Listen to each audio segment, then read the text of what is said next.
Hello dear friends, അസ്സലാമു അലൈക്കും, നമസ്കാരം. എല്ലാവർക്കും എൻ്റെ യൂട്യൂബ് ചാനലിലേക്ക് സ്വാഗതം. ഇന്ന് ഒറിജിനൽ ചിക്കൻ ചുക്ക റെസിപ്പിയാണ് ഞാൻ നിങ്ങൾക്ക് ഷെയർ ചെയ്യുന്നത്.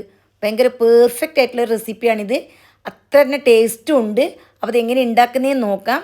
ഇതിന് വേണ്ടി കഴുകി വൃത്തിയാക്കി വെച്ചിരിക്കുന്ന ചിക്കൻ 1 കിലോഗ്രാം എടുത്തിട്ടുണ്ട്. കഴുകി വൃത്തിയാക്കി വെള്ളം വാർന്നു പോകാൻ വേണ്ടി എടുത്തു വച്ചിട്ടുണ്ട്. ഒരു 16 പീസാണ് ഇതിലുള്ളത്. പിന്നെ ഇതിലേക്ക് ഇഞ്ചി പേസ്റ്റാണ് ഞാൻ ചേർത്ത് കൊടുക്കുന്നത്. 2 ടേബിൾ സ്പൂണാണ് ഞാൻ എടുത്തിട്ടുള്ളത്. അപ്പോൾ വെളുത്തുള്ളി ഞാൻ ഈ സമയത്ത് ചേർത്തിട്ടില്ല. പിന്നെ 1/2 ടേബിൾ സ്പൂൺ ഉപ്പും കൂടി ചേർത്ത് കൊടുത്തു. പിന്നെ ഇതിലേക്ക് വേണ്ടത് തൈരാണ്. 4 ടേബിൾ സ്പൂൺ തൈരും കൂടി ചേർത്തതിന് ശേഷം നമുക്കിത് നന്നായിട്ടൊന്ന് മിക്സാക്കി മാരിനേറ്റ് ചെയ്ത് വെക്കണം. പിന്നെ ഇതിലേക്ക് ചേർത്തിട്ടുള്ളത് ഒരു ചെറുനാരങ്ങയുടെ പകുതി ഭാഗമാണ്. അതിൻ്റെ നീര് ഇതിലേക്ക് പിഴിഞ്ഞ് ഒഴിച്ചു കൊടുക്കണം. ഇനി കൈകൊണ്ട് നല്ലപോലെ മിക്സാക്കിയതിന് ശേഷം ഇത് റെസ്റ്റ് ചെയ്യാൻ വേണ്ടി മാറ്റി വെക്കണം. നിങ്ങൾക്ക് സമയം ഉണ്ടെങ്കിൽ 4-5 മണിക്കൂർ വെച്ചാലും നല്ല ടേസ്റ്റാണ്. ഇനി തീരെ സമയം ഇല്ല എങ്കിൽ 1 മണിക്കൂറെങ്കിലും വെക്കുക. ഞാൻ ഇതിപ്പോൾ ഫ്രിഡ്ജിലാണ് വെക്കുന്നത്. ഫ്രിഡ്ജിൽ 5 മണിക്കൂർ വെച്ചിട്ടാണ് ഞാൻ ഈ കറി ഉണ്ടാക്കുന്നത്. അങ്ങനെയാകുമ്പോൾ ചിക്കൻ നല്ലപോലെ സോഫ്റ്റ് ആകുകയും ചെയ്യും. ഇതിൻ്റെ അകമൊക്കെ നല്ലപോലെ ഉപ്പൊക്കെ പിടിച്ച് നല്ല ടേസ്റ്റി ആയിട്ട് ജ്യൂസി ആയിട്ട് കിട്ടും. ഇനി നമുക്കിത് മൂടി വെക്കാം, ഫ്രിഡ്ജിലേക്ക് മാറ്റാം.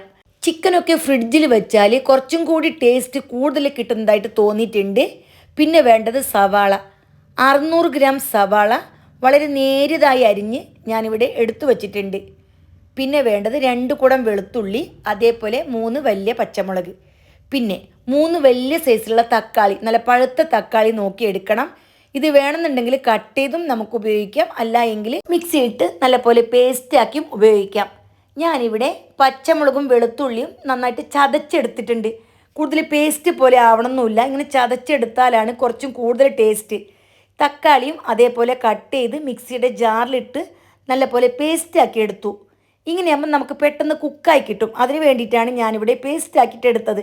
ഇനി പേസ്റ്റാക്കാൻ മടിയുള്ളവർ കട്ട് ചെയ്ത് പീസാക്കി ഇട്ട് കൊടുത്താൽ മതി. ഇനി നമുക്കിത് എങ്ങനെ ഉണ്ടാക്കുന്നതെന്ന് നോക്കാം. ഇതിന് വേണ്ടിയിട്ട് നോൺ സ്റ്റിക്കിൻ്റെ പാനാണ് ഞാൻ എടുത്തിട്ടുള്ളത്. അടി കട്ടിയുള്ള ഏത് പാത്രം വേണമെങ്കിലും ഉപയോഗിക്കാം. ഇനി ഇതിലേക്ക് കുറച്ചധികം ഓയിൽ ഒഴിച്ചു കൊടുത്തിട്ടുണ്ട്. നമുക്ക് ഈ സവാള ഉണ്ടല്ലോ, ഇതെല്ലാം നല്ലപോലെ ഫ്രൈ ആക്കി എടുക്കണം. അപ്പോൾ ഇതിൽ 400 ഗ്രാം സവാള ഞാനിപ്പോൾ നല്ലപോലെ ഗോൾഡ് കളറായി ഫ്രൈ ആക്കി എടുക്കും. ബാക്കിയുള്ളത് നമുക്ക് കറി ഉണ്ടാക്കുന്ന സമയത്ത് വഴറ്റി ഉപയോഗിക്കാം. സവാള വഴറ്റുമ്പോൾ എപ്പോഴും മീഡിയം തീയിലാക്കാൻ ശ്രദ്ധിക്കണം. അങ്ങനെയാകുമ്പോൾ പെട്ടെന്ന് കരിഞ്ഞു പോകുന്നുള്ള പേടി വേണ്ട. സവാള ഈയൊരു പരുവത്തിലായി കഴിഞ്ഞാൽ പിന്നെ തീ കുറച്ച് കൊടുക്കണം, അല്ലെങ്കിൽ ഇത് പെട്ടെന്ന് കരിഞ്ഞു പോകും. ഈയൊരു സമയം ആവാൻ ടൈം എടുക്കും. പക്ഷേ ഫൈനൽ സ്റ്റേജിലേക്ക് എത്താനുണ്ടല്ലോ 1 സെക്കൻഡ് മതി. നമ്മൾ നോക്കിയിരിക്കുക തന്നെ ഇത് പെട്ടെന്ന് കരിഞ്ഞു പോകാൻ ചാൻസ് ഉണ്ട്. അതുകൊണ്ട് ഒരു പകുതിയിൽ അധികം ഫ്രൈ ആയി കഴിഞ്ഞാൽ തീ ചെറുതാക്കി ഫ്രൈ ആക്കി എടുക്കണം. എന്നിട്ട് നല്ലപോലെ ഡാർക്ക് ആവണ്ട, അതിന് മുമ്പ് തന്നെ ഓയിൽ നിന്നും വാങ്ങണം. ഇനി ബാക്കിയുള്ളതും നമുക്ക് ഇതേപോലെ തന്നെ ഫ്രൈ ആക്കി എടുക്കണം. അപ്പോൾ എപ്പോഴും മീഡിയം തീയിൽ തന്നെ വെച്ച് കൊടുക്കണം. സവാള പെട്ടെന്ന് നന്നായിട്ട് ക്രിസ്പിയായി കിട്ടാൻ വേണ്ടി കട്ട് ചെയ്യുന്ന സമയത്ത് വളരെ തിന്നായിട്ട് കട്ട് ചെയ്യാൻ ശ്രമിക്കണം. ഇച്ചിരി കട്ടിക്ക് അരിഞ്ഞെടുത്താൽ എല്ലാ ഭാഗവും ഒരേപോലെ ക്രിസ്പി ആയിട്ട് കിട്ടില്ല. അങ്ങനെയുള്ള കാര്യങ്ങളെല്ലാം ശ്രദ്ധിക്കണം.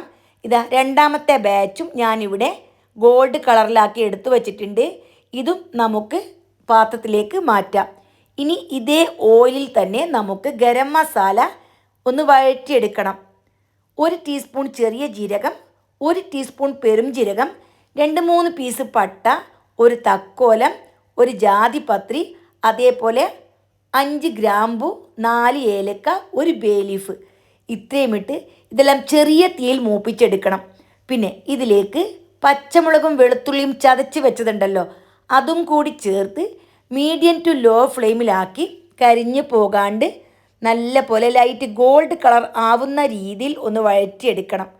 ഇനി നമുക്കിതിലേക്ക് ഫ്രഷ് ആയിട്ടുള്ള കറിവേപ്പിലയും കൂടി ചേർത്ത് കൊടുക്കണം. തീ കൂട്ടി കൊടുക്കാതിരിക്കാൻ ശ്രദ്ധിക്കുക. അങ്ങനെയാകുമ്പോൾ നല്ല പോലെ ഈ വെളുത്തുള്ളിയെല്ലാം മൊരിഞ്ഞ് കിട്ടും. കളർ ചേഞ്ചായാൽ ഇതിൻ്റെ ടേസ്റ്റ് പാടെ മാറിപ്പോകും. ആ കാര്യം ശ്രദ്ധിക്കുക. പച്ച കളറെല്ലാം മാറി ലൈറ്റ് ഗോൾഡ് കളർ ആകുമ്പോൾ ഇതിലേക്ക് ബാക്കിയുള്ള 200 ഗ്രാം സവാളയും കൂടി ചേർത്തിട്ട് നന്നായിട്ടൊന്ന് വഴറ്റിയെടുക്കണം. ഇനി ഉണ്ടല്ലോ ഗോൾഡ് കളറാവാൻ നിൽക്കണ്ട. സവാള നല്ല പോലെ ഒന്ന് സോഫ്റ്റായി കിട്ടിയാൽ മതി. ഒന്ന് തിളങ്ങുന്ന ഒരു പരുവം വരും. ആ പരുവം വരെ നന്നായിട്ട് വഴറ്റിയെടുക്കുക. ഇതാ കളർ ജസ്റ്റ് ഒന്ന് ചേഞ്ചായി വന്നിട്ടുണ്ട്. ഇനി ഇതിലേക്ക് തക്കാളി കട്ട് ചെയ്താണ് ഉപയോഗിക്കുന്നതെങ്കിൽ കട്ട് ചെയ്ത് ചേർക്കാം. ഞാനിവിടെ പേസ്റ്റ് ആക്കിയിട്ടാണ് ചേർത്ത് കൊടുക്കുന്നത്. എന്നിട്ട് ഇതും കൂടി നന്നായിട്ടൊന്ന് വഴറ്റിയെടുക്കണം. തക്കാളിയുടെ പച്ചച്ചുവയെല്ലാം മാറി ഇതിൽ നിന്നും എണ്ണ തെളിഞ്ഞു വരുന്നൊരു പരുവം ഉണ്ടല്ലോ, ആ പരുവം വരെ വഴറ്റിയെടുക്കണം. മീഡിയം തീയിലാണ് ഞാനിപ്പോൾ വെച്ചിട്ടുള്ളത്. മീഡിയം തീ ആവുമ്പോൾ പെട്ടെന്ന് കരിഞ്ഞു പോകാനും അതേപോലെ പെട്ടെന്ന് വെള്ളമൊക്കെ വറ്റി പോകാണ്ടിരിക്കാനും നമുക്ക് സഹായിക്കും. ഇതാ കളറെല്ലാം ചേഞ്ചായി നല്ലപോലെ എണ്ണയെല്ലാം തെളിഞ്ഞു വരുന്നൊരു പരുവം ആയിട്ടുണ്ട്. ഇനി നമുക്ക് തീ നന്നായിട്ട് ചെറുതാക്കി കൊടുക്കാം. ഇനി ഇതിലേക്ക് ഞാൻ 1.5 ടേബിൾ സ്പൂൺ കാശ്മീരി ചില്ലിപ്പൊടി, പിന്നെ വേണ്ടത് എരിവുള്ള മുളക് പൊടിയാണ്, അത് 1 ടീസ്പൂൺ.